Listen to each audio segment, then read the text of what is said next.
জার্মানির এক রেস্তোরাঁয় খাবার নষ্টের অপরাধে 50 ইউরো জরিমানা করা হয়। এই সামান্য অর্থ তার জন্য বড় কোনো বিষয় ছিল না, তবে সেদিন রেস্তোরাঁয় গিয়ে তিনি যা শিখেছেন তিনি তার সত্যি অনেক গুরুত্বপূর্ণ বলে মনে করেন। তিনি লিখেন, বিশ্বের অন্যতম শিল্পোন্নত দেশ জার্মানি।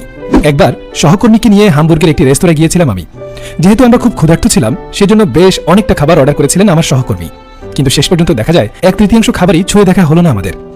এরপর আমি ও আমার সহকর্মী যখন রেস্তোরাঁ থেকে বের হওয়ার প্রস্তুতি নিচ্ছিলাম, ওই সময় এক বয়স্ক মহিলা বিরক্ত হয়ে বললেন, তোমাদের খাবার নষ্ট করা উচিত হয়নি।